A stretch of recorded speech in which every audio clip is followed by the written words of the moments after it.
Bonjour à mes louloutes et mes loulous. Bienvenue à la Tour des Anges. Nous allons faire dictionnaire, songe de lune et mes contes préférés. Donc, on est aujourd'hui le samedi 13 mai. Donc, on va commencer. Ah oui, aujourd'hui, nous commençons une nouvelle lettre de l'alphabet, le D. Le dauphin Dimitri. Le dauphin, c'est D-A-U-P-H-I-N. Dauphin. Là, le premier mot qu'on va apprendre, c'est daim. D-A-I-M. Le daim est très fier des grands bois qui le portent sur la tête. Ils tomberont au printemps, puis repousseront. Le deuxième mot à apprendre, c'est décorer. D-E, accent aigu, C-O-R-E-R. Dimitri accroche des boules et des guirlandes sur son sapin de Noël. Il le décore. Noël est déjà passé, nous, hein. Alors, là, ici, il y a le daim. Ici. Et là, vous avez Dimitri qui décore le sapin. Voilà. Il n'y aura pas beaucoup à apprendre. Enfin, voilà. Je suis en train de regarder en même temps. Donc, songe de lune. Il faut que je prépare mon petit crayon. Il est là. Alors, là, on va voir. Ça, je l'ai marqué là. On est le 13. Donc, le samedi 13 mai. Et c'est le titre un dindon prétentieux. Voilà. Alors, la basse-cour est en émoi. Le fermier vient de rapporter du marché un gros dindon. Curieuse, les poules et les oies se sont rassemblées autour du nouveau venu pour mieux admirer sa crête bien rouge et ses petits yeux couleur myrtille. Couleur de myrtille. Les questions fusent. Comment te nommes-tu? Qui es-tu? D'où viens-tu? Le gros dindon se contente de faire la roue, entouré de ses admiratrices. Chanteclair, le coq, est inquiet. C'est important, va-t-il réveiller la basse-cour à ma place? Se demande-t-il. Tintin le jar est jaloux et tente d'entraîner ses compagnes dans le pré voisin. Chanteclair et Tintin se consolent en murmurant que ce gros dindon est bien le volatile le plus prétentieux qu'on ait jamais vu. Voilà.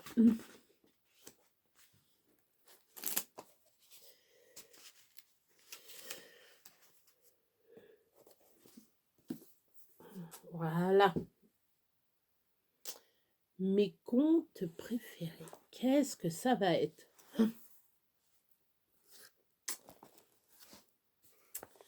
Donc, l'autre fois, on avait vu, c'était le 6 mai.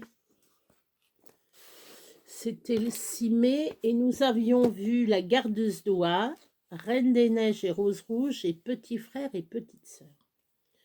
Voilà. Ça, j'aime bien vous dire. Et ça, c'était le 6 mai. Si vous voulez les revoir, vous allez sur...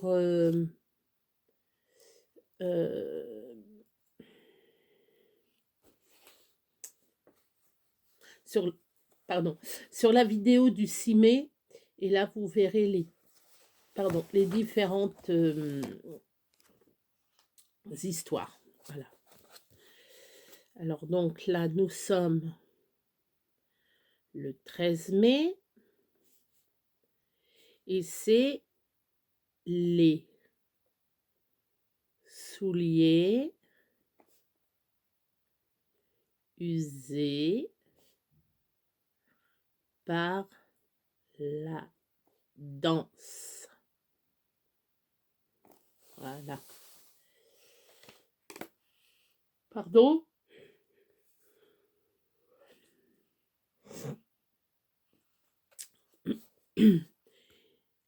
Il était une fois un roi qui avait 12 filles. À l'heure du coucher, le roi fermait lui-même la porte de toutes ses filles au verrou. Mais chaque matin, leurs souliers étaient usés comme si les jeunes filles avaient passé la nuit à danser, et cela sans que personne ne comprenne comment c'était possible. Alors le roi fit savoir que celui qui découvrirait la clé de cette énigme obtiendrait une de ses filles en mariage et serait proclamé roi. Mais celui qui échouerait au bout de 3 jours sera mis à mort. De nombreux jeunes hommes se présentèrent, mais aucun ne réussirent. Un jour, un jeune soldat décida de tenter sa chance. Une vieille femme lui avait conseillé de ne pas boire le vin que lui servaient les filles du roi. Il possédait aussi un marteau qui le rendait invincible. Quand il voulut se coucher, les princesses lui servirent du vin, mais il avait une éponge dans la bouche qui absorba tout. Il entra alors dans son lit et fit semblant de dormir. Alors il entendit les princesses se lever et se préparer pour la danse.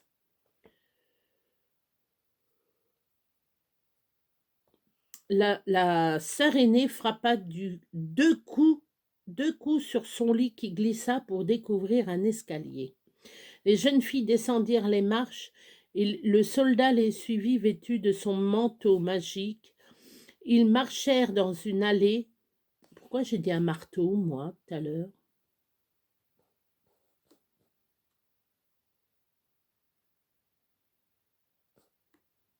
Ah non, c'est un manteau. Je ne sais pas pourquoi j'ai dit un marteau. Hein. Un marteau magique qui le rendait invisible. Invincible, j'ai dit même. Bref, le jeune soldat avait un manteau comme Harry Potter qu'il rendait invisible. Ils marchèrent dans une allée d'arbres d'argent, d'or et de diamants. Le soldat prit une branche de chaque sorte pour avoir des preuves. Cela faisait à chaque fois un bruit sec, mais les princesses pensèrent qu'il s'agissait du coup de feu tiré en l'honneur des 12 princes qui devaient bientôt être libérés. On arriva bientôt au bord d'une grande étendue d'eau où 12 princes attendaient leur bien-aimée, chacune dans une barque. Le soldat monta alors dans la barque de la plus jeune princesse. Le prince se demanda pour quelle raison la barque était si lourde, mais il ne trouva pas de réponse. Les 12 couples dansèrent dans une immense salle de bal jusqu'à ce que leurs souliers furent percés. Il fallut alors prendre le chemin de retour, et cette fois le soldat prit la barque de la plus âgée des princesses. Arrivé au château, le soldat prit de l'avance pour se glisser dans son lit afin qu'elle ne doute de rien. Pour être bien certain de ne pas avoir rêvé, il les suivit ainsi 2 autres nuits, et une fois il apporta même un gobelet. Lorsque le moment fut venu, le soldat alla trouver le roi et lui apprit que ses filles passaient leur nuit avec 12 princes dans un château tout souterrain. Il présenta les preuves qu'il avait rapportées, les branches d'or, d'argent et de diamants ainsi que le gobelet. Le roi fit venir ses filles qui ne purent nier devant ces preuves. Le soldat put alors choisir la plus âgée des princesses et plus tard succéda au roi. Les 12 princes furent condamnés à demeurer dans le royaume souterrain autant de jours qu'ils avaient passé de nuit à danser avec les princesses. Les pauvres.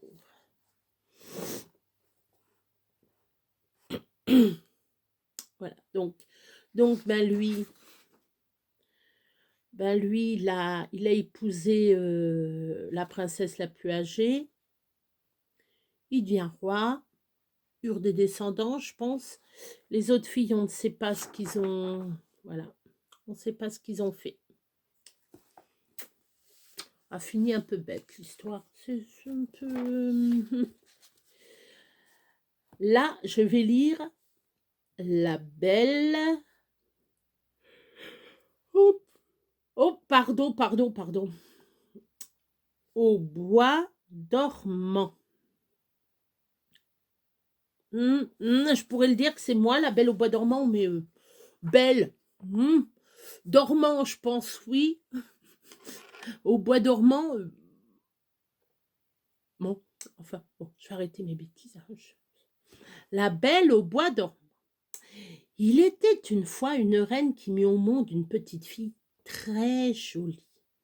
Au baptême, elle invita toutes les fées du royaume, mais elle oublia d'en inviter une. Malheureusement, c'était la plus méchante de toutes. La méchante fée se présenta quand même au château, mais lorsqu'elle passa devant le berceau de la petite fille, elle dit irritée: à 16 ans, tu te piqueras le toit avec le fuseau et tu en mourras. Une bonne fée qui se trouverait près d'elle entendit la prédiction. Elle récita tout de suite une formule pour atténuer le terrible maléfice. En se piquant, la jeune fille, au lieu de mourir, s'endormirait pour 100 ans, et seul le baiser d'un prince la réveillerait de ce sommeil profond. Les années passèrent et la petite princesse devint la plus belle enfant du royaume. Le roi avait donné l'ordre de brûler tous les fuseaux du château, afin que la princesse ne risquât point de se piquer. Mais le jour de ses 16 ans, la jeune fille arriva par hasard dans une aile du château que tout le monde croyait inhabitée, et une vieille servante filée ne sachant rien de l'interdiction du roi. Curieuse, la princesse demanda à la vieille femme de lui laisser essayer le rouet. « Ce n'est pas facile de filer la laine, répondit la vieille femme. Mais si tu as de la patience, je t'apprendrai volontiers. La malédiction de la méchante fée allait se réaliser. La princesse se piqua un doigt avec la pointe du fuseau et tomba aussitôt à terre comme morte. On appela en consultation médecin et mage, mais personne ne put vaincre le maléfice et la réveiller. Dès que la bonne fée fut au courant de ce qui s'était passé, elle courut à la cour pour consoler la reine, son amie. Elle la trouva en pleurs, près du lit couvert de fleurs sur laquelle la princesse était étendue. « Elle ne mourra pas, tu peux en être sûre, lui dit-elle. Seulement voilà, 100 années devront passer avant qu'elle se réveille. » La reine en larmes s'exclama: « Si seulement je pouvais m'endormir moi aussi pendant 100 ans et être là à son réveil, prête à la consoler. » La bonne fée lui dit alors: « Si par enchantement tout le monde s'endormait, la princesse à son réveil trouverait autour d'elle toutes les personnes qui lui sont chères. » La baguette d'or de la fée se leva pour dessiner dans l'air une spirale magique et tous les habitants du château s'endormirent. Dormez sereinement, s'exclama-t-elle en donnant un dernier regard au château plongé dans le silence. Je viendrai vous trouver dans 100 ans à votre réveil. Dans le château sans vie, tout était silencieux, tout était immobile. Les pendules et les horloges continuèrent de faire tic-tac jusqu'au moment où elles s'arrêtèrent, elles aussi. Alors, le temps sembla vraiment s'être arrêté autour du château plongé dans le sommeil. Se mit à pousser comme par enchantement une étrange épée de bois de plantes grimpantes qui entoura le château d'une barrière impénétrable. Les années passant, le château toujours plus caché tomba dans l'oubli. À la fin du siècle, un prince qui avait poursuivi un sanglier arriva dans les environs. La bête blessée se réfugia dans les épais buissons qui entouraient le château. Le prince descendit de cheval et essaya avec son épée de se frayer un passage dans la forêt. Il avait lentement car l'enchevêtrement des buissons était dense et il allait revenir en arrière, découragé quand il avait déplacé une branche, il vit. Il avança encore et arriva au château. Le pont-levis était baissé. Tenant son cheval par les rênes, il entra et, quand il vit tous les habitants étendus sur les escaliers, sur les balcons, dans les cours, il se dit plein d'horreur. Ils sont tous morts. Mais il fut bientôt rassuré en constatant qu'ils n'étaient qu'endormis. Réveillez-vous, cria-t-il, mais personne ne se réveilla. Toujours plus étonné, il pénétra dans le château et parvint à la salle où dormait la princesse. Il observa longuement son visage serein, paisible et si beau. Il sentait ainsi naître dans son cœur l'amour qu'il avait toujours espéré en vain. Bouleversé, il s'approcha, prit la main de la jeune fille et la baisa délicatement. À ce baiser, la jeune fille tressaillit et ouvrit les yeux, s'éveillant de son très long sommeil. Apercevant le prince, elle murmura « Vous voici enfin, dans mon sommeil, je vous ai attendu si longtemps. » À ce moment, le mauvais sort disparut. La princesse se leva, tendit sa main au prince et avec elle, ce fut tout le château qui se réveilla. Tous se levèrent, regardant stupéfaits autour d'eux, se demanda ce qui avait pu se passer. Quand ils eurent compris, ils accoururent pleines de joie vers la princesse, plus belle et plus heureuse que jamais. Quelques jours plus tard, qu'est-ce qui se passe? Eh bien, le château, jusqu'alors plongé dans le silence, retentit de chants, de musique et de rires joyeux pour la fête que fut donnée à l'occasion du mariage.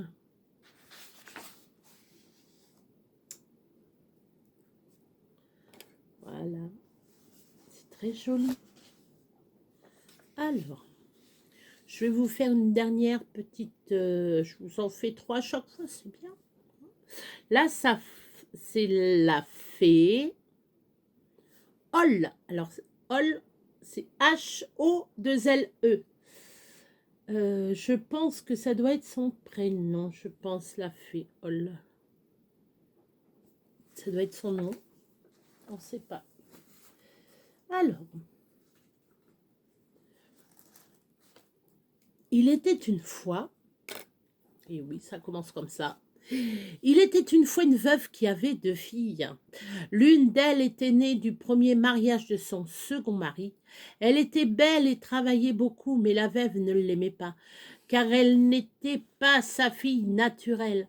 Sa propre fille, au contraire, était laide et paresseuse. Cependant, la mère la gâtait beaucoup, si bien que la paresse ne faisait que croître. Alors que la paresseuse pouvait passer des journées à dormir, la belle-fille devait se lever dès les premières lueurs et commencer les durs travaux ménagers. Son père avait bien conscience de son sort, mais n'osait protester devant une femme si querelleuse. Ainsi la pauvre fille était-elle devenue la servante de sa belle-mère et de sa fille. Quand celle-ci n'avait plus besoin d'elle, il lui fallait encore se rendre près du puits du village et filer jusqu'à ce que ses mains soient en sang. C'est ainsi qu'un jour, la bobine fut couverte de sang. La jeune fille décida alors de la laver à l'eau du puits. Elle se pencha pour la tremper, mais la bobine glissa de ses mains endolories et se perdit au fond du puits. La jeune fille fondit en larmes et courut conter sa mésaventure à la vilaine femme. Celle-ci, après l'avoir incendiée, lui dit avec cruauté « Tu as fait tomber la bobine, eh bien tu devras te débrouiller pour la retrouver. » La jeune fille retourna au puits, désespérée, regarda au fond, mais ne vit rien. Alors, elle se dit alors, le seul moyen de retrouver la bobine est de sauver moi-même et de sauter moi-même dans le puits. Qu'ai-je à perdre? Si ce saut doit m'être fatal, ce ne sera pas pire que de vivre chez ma belle-mère. Elle prit alors une respiration et plongea. Elle s'évanouit immédiatement. Longtemps après, elle se réveilla et, surprise, regarda autour d'elle. Elle était au milieu d'un pré verdoyant parsemé de fleurs colorées et de milliers de papillons. Le soleil était haut dans le ciel et la jeune fille se mit en route afin de savoir en quel lieu elle se trouvait. C'est ainsi qu'elle arriva à un four à pain dans lequel le pain criait « Sors-moi vite, sinon je serai brûlée !» Elle prit aussitôt la pelle à pain et sortit du four tous les pains cuits à point qu'elle posa soigneusement sur une étagère. Elle poursuivit alors son chemin et finit par arriver au pied d'un pommier qui portait une multitude de pommes rouges et qui dit « Secoue-moi, secoue-moi, car toutes mes pommes sont mûres à point. » La jeune fille secoua alors l'arbre vigoureusement pour faire tomber toutes les pommes.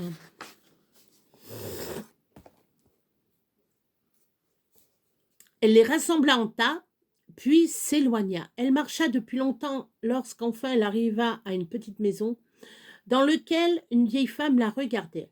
Elle avait de si grandes dents que la jeune fille fut d'abord effrayée et voulut s'enfuir.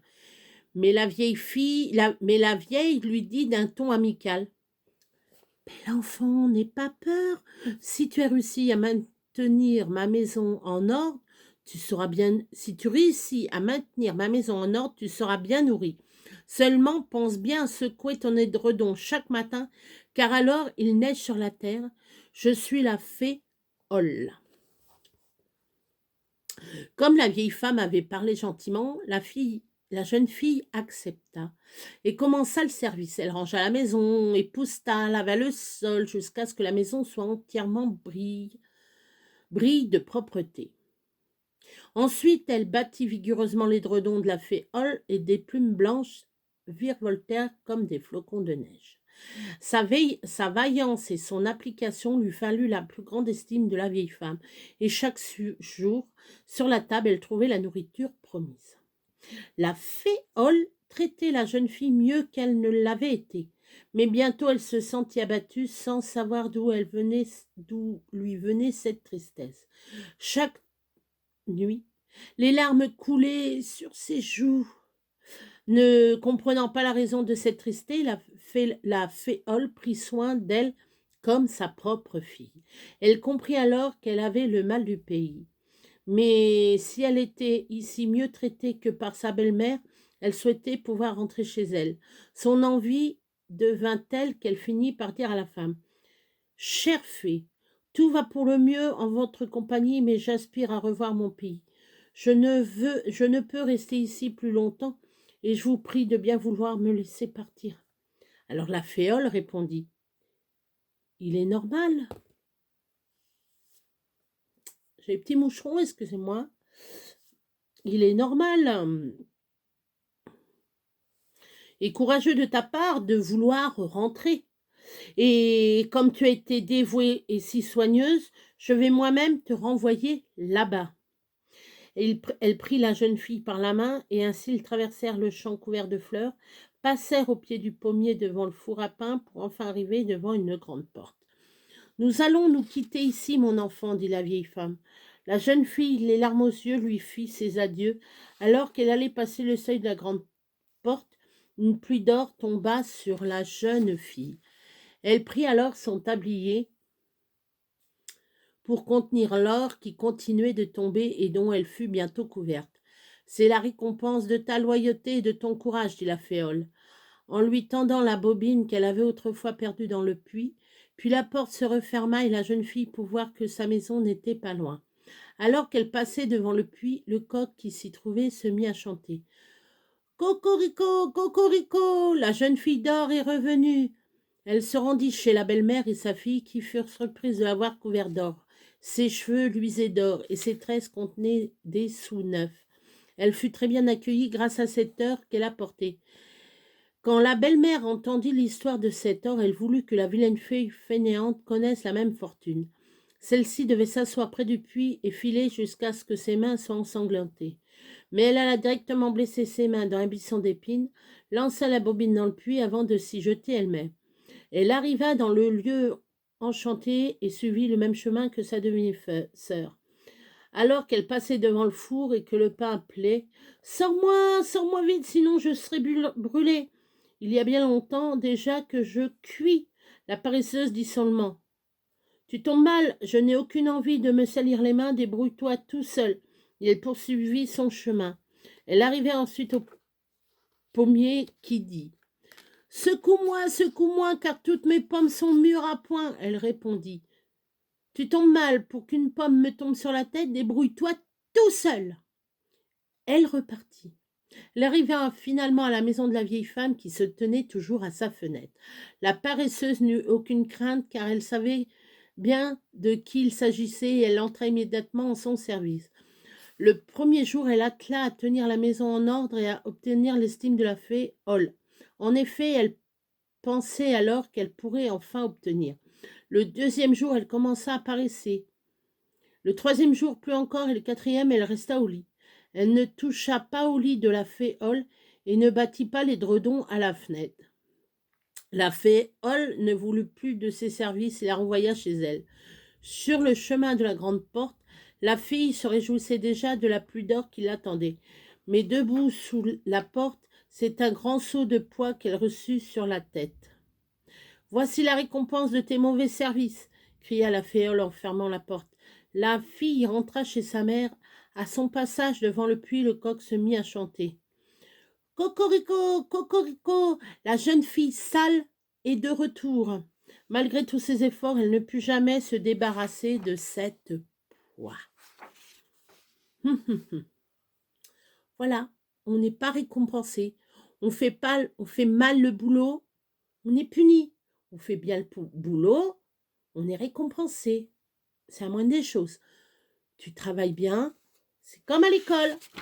Tu travailles bien, t'es récompensé. Tu travailles mal, bah t'es puni. Voilà. Donc, méditez sur cette petite histoire. Ça fait réfléchir des fois.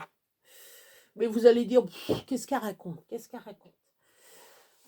Ben, ce que je raconte, c'est que on n'a rien sans rien. Vaut mieux aider ses parents, par exemple, simplement mettre la table, faire des bisous à sa maman, faire des bisous à son papa, faire son lit, ranger sa chambre, mettre la table, débarrasser la table. Les petites choses font de grandes récompenses. Voilà. Mes loulous et mes louloutes, je vous fais 1000 bisous et je vous dis bonne nuit les petits. Je vous dis à lundi. Bye.